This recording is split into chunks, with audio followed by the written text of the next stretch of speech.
মুহাম্মাদুর রাসূলুল্লাহ বলেন সাল্লাল্লাহু আলাইহি ওয়াসাল্লাম। আমাদের বলেন আজকের ক্লাসের সাবজেক্টের নাম মুহাম্মাদুর রাসূলুল্লাহ। মুহাম্মদ নিয়ে বলেন না, মুহাম্মাদুর সাল্লাল্লাহু।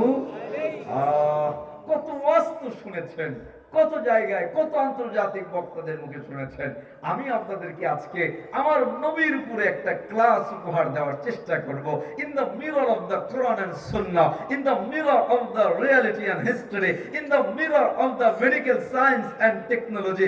কোরআন, হাদিস, বিজ্ঞান, প্রযুক্তি, বাস্তবতা, ইতিহাস থেকে চোখে আপনাদের আঙ্গুল দিয়া দিয়া দেখানোর চেষ্টা করব। আশা করি এই আলোচনার পরে এতটুকু ক্লিয়ার হবে, যদি আমাদেরকে কাউকে মানতে হয়, আদর্শ মানতে হয়, যদি কাউকে অনুকরণ করতে হয়, কোন নেতাকে নয়, গায়ককে নয়, খেলোয়াড়কে নয়, যদি কাউকে ফলো করতে হয়, মডেল মানতে হয়, একমাত্র মডেল মুহাম্মাদুর সাল্লাল্লাহু। কি নবী আল্লাহ দিয়েছেন, বলেন আল্লাহু আকবার। কি নবী দিয়েছেন, যে নবী হাত দিয়ে ইশারা করলে আকাশের চাঁদ দুটো টুকরো হয়ে যায়, সুবহানাল্লাহ। যে নবী হ্যাঁ বললে উম্মতের জন্য হালাল হয়ে যায়, যে নবী না বললে উম্মতের জন্য হারাম হয়ে যায়। কি নবী দিয়েছেন, আল্লাহু আকবার। হে ভাইরা, বলুন তো আমরা পৃথিবীতে আগমন করি কিভাবে? আমরা পায়ের পেট থেকে বের হই, শরীরের ভিতরে আবর্জনা, ব্লাড, ময়লা, দুর্গন্ধ ছড়াইতে ছড়াইতে দুনিয়াতে আসি। পৃথিবীর একমাত্র শিশু মা আমেনা বলে, আমার সন্তান যখন পেট থেকে বের হয়, কান্নাল মিসকা তাফুর, যেন মিশকে আম্বারের গ্রাম ছড়াইতে ছড়াইতে দুনিয়াতে আগমন করতেছিলেন। মা আমেনা বলে, শিশু মুহাম্মদ মায়ের পেট থেকে বের হচ্ছে, কে যেন শিশু মুহাম্মদকে ওয়াশ করে, নিট এন্ড ক্লিন করে, শামাইলে তিরমিজি মাখতুনান, মুসলমানি করায়া আল্লাহ দুনিয়াতে পাঠাইছেন। হ্যাঁ হ্যাঁ, বিশুদ্ধ বর্ণনা।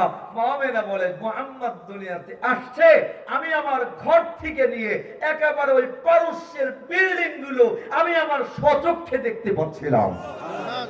ভাই শুধু তাই নয়, মা আমেনা বলে, আমার ঘরের ভিতরে কেমন যেন ধোয়া ধোয়া মনে হচ্ছিল, উপর থেকে আওয়াজ আসছে, আতুহু খুলুকা আদম। একেবারে এই বাচ্চার সিনার ভিতরে আদম থেকে নিয়ে একেবারে নবী ঈসা পর্যন্ত সব নবীর গুণাবলী গুলো এই বাচ্চার সিনার ভিতরে ঢুকায়া দাও। আচ্ছা আমাকে বলেন তো, আমি একটু একটু করে আলোচনা করব, একটা একটা করে শিক্ষা আপনাদের সামনে তুলে ধরবো। শুধু নবীর জন্ম নয়, হ্যাঁ, আমি আজকে আপনাদের আলোচনা একটু করে দেখানোর চেষ্টা করব। আমি মুসলমান কিংবা বক্তা নই।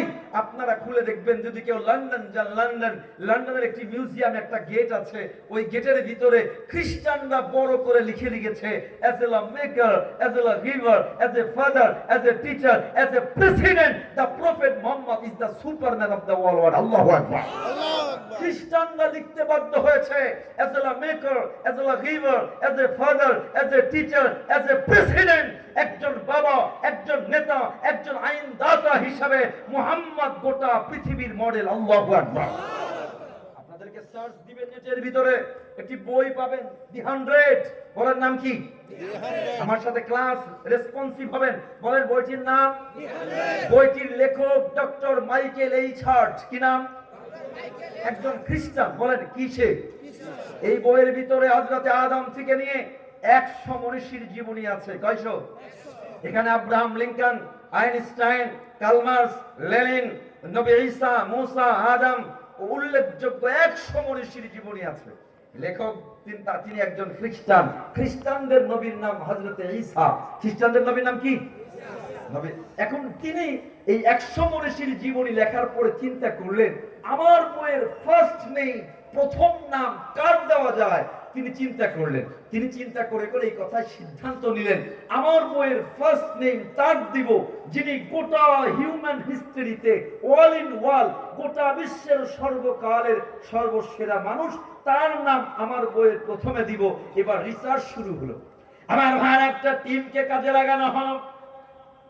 একদিন নয়, 2 দিন নয়, দীর্ঘদিন কাজে লাগায়া তার টিম এবং তিনি এই সিদ্ধান্তে উপনীত হলেন, এই বইয়ের প্রথম নাম যদি সর্বকাল সর্বসেরা কোনো মানুষের দেওয়া হয়, তিনি আলবার্ট আইনস্টাইন হবে না, কার্ল মার্কস হবে না, লেনিন হবে না, আব্রাহাম লিঙ্কন হবে না, তিনি একমাত্র কেবলমাত্র মুহাম্মাদুর রাসূলুল্লাহ।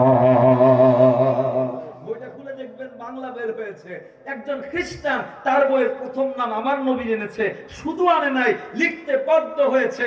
The prophet Muhammad was not a ordinary man, the prophet Muhammad was not a ordinary person, but he is a model for whole mankind, he is a model for whole nation। শুধুমাত্র একজন নবী নয়, শুধুমাত্র মানুষ নয়, গোটা বিশ্ব মানবতার জন্য তিনি উত্তম আদর্শ। সুবহানাল্লাহ। আল্লাহ রাব্বুল আলামিন বলে দিলেন, লাকাদ কানা লাকুম ফি রাসূলিল্লাহি উসওয়াতুন হাসানাহ। আল্লাহ বলে দিলেন কিয়ামত পর্যন্ত সব মানুষের জন্য উত্তম আদর্শের নাম মুহাম্মাদুর, বলেন না মুহাম্মাদুর সাল্লাল্লাহু বলেন না। এমন একজন নবী পৃথিবীতে আর সম্ভব, এমন একজন মানুষ সম্ভব? আমি মাঝে মাঝে চিন্তা করি, এমন নবীরে বাদ দিয়া এক শ্রেণীর মানুষ আছে যারা বাথরুমে গু খাইতে মরে কাদিয়ানীদের নবী মানে। বলেন নাউযুবিল্লাহ। বলেন আল্লাহর নবীর পরে কেউ নবী হতে পারে? আওয়াজ দিয়ে বলেন হতে পারে। আমার গাজীপুরের ভাইয়ারা সবাইকে বলে রাখি, মনে রাখবেন, এলেম অর্জন করতে করতে বুজুর্গ হতে হতে গোটা পৃথিবীর সেরা বুজুর্গ হতে পারবে, কিন্তু নবী রাসূল only selected by Allah, নবী রাসূল কোন মানুষ চাইলেই হতে পারে না, নবী রাসূল একমাত্র সিলেক্ট করেন কে? এজন্য আল্লাহ বলে দিলেন, লাকাম মা কানা মুহাম্মাদুন আবা আহাদিম মিন রিজালিকুম ওয়ালাকিন রাসূলুল্লাহ ওয়া খাতামান নাবিয়্যিন। আল্লাহ বলে দিলেন একমাত্র শেষ নবী হলেন নাম, বলেন মুহাম্মাদুর। আল্লাহ রাসূল বলেন খাতামুন নবিয়্যিন, লা নবিয়্যা বাদি, আমি শেষ নবী, আমার পরে কেউ নবী হবে না। সুতরাং একটি কথা বলে রাখবেন, মনে রাখবেন, আল্লাহর নবীর পরে কেউ যদি নবী দাবি করে সেও কাফের, তাকে যে মানবে সেও কাফের। মুসলমান তো দূরের কথা, নবী তো দূরের কথা, মুসলমান নয় সে কি? এজন্য জোরে বলেন কাদিয়ানী, আরো জোরে কাদিয়ানী। এজন্য আমরা বাংলাদেশ সরকারের কাছে একটা দাবি জানাইতে চাই, এত এত পরিবর্তন হলো, এত এত আইন পাস হলো, এত কিছু হচ্ছে, বাংলাদেশের 90% মুসলমানের দেশে বাংলাদেশের সংবিধানে একটা ঘোষণা হওয়া চাই, কাদিয়ানীরা রাষ্ট্রীয়ভাবে কাফের, ঠিক কিনা? আমার ভাইয়েরা একটা কথা মনে রাখবেন, রাজনীতির কথা নয়, আমাদের প্রথম পরিচয় আওয়ামী লীগ নয়, বিএনপি নয়, জামাত নয়, জাসদ নয়, বাসদ নয়, হেফাজত নয়, আমাদের প্রথম পরিচয় মুসলমান। বলেন প্রথম পরিচয় কি? আমাদের আল্লাহ কয়জন? জোরে বলেন নবী কয়জন? কোরআন কয়জন? এক আল্লাহ, এক নবীর প্রশ্নে, এক কোরআনের প্রশ্নে কোনো আপোষ নাই।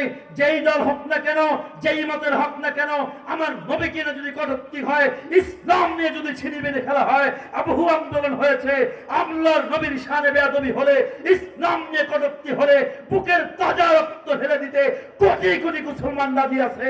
আমার গাজীপুরের ভাইয়েরা, যদি কখনো সময় হয়, সুযোগ হয়, দিনের জন্য আপনাদের বুকের তাজা রক্ত ঢেলে দিতে রাজি আছেন?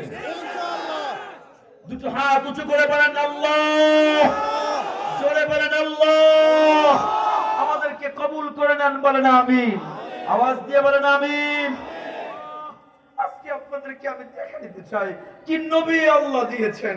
আমি মালয়েশিয়াতে এমফিল করেছি কম্পারেটিভ রিলিজিয়ন নিয়ে, তুলনামূলক ধর্মতত্ত্ব নিয়ে। যেতে পারবো না, তবে কিঞ্চিত বুঝাবো। তার আগে বলেন, পৃথিবীতে একজন মানুষ দেখান। আমার অনেক শিক্ষিত ভাইরা এখানে আছেন, মাইকের আওয়াজ যাচ্ছে, আমি বলবো একজন পৃথিবীতে এমন মানুষ দেখান যার গোটা জীবনের ঘরের কথা, বাইরের কথা, এ টু জেড ইতিহাসে লেখা আছে। একজন মানুষও পাবেন না, একমাত্র আমার আপনার নবী ছাড়া। আমি যদি আপনাদেরকে প্রশ্ন করি, ভাই বলেন তো আপনাদের দাদার দাদার নাম কি? কয়জন বলতে পারবেন?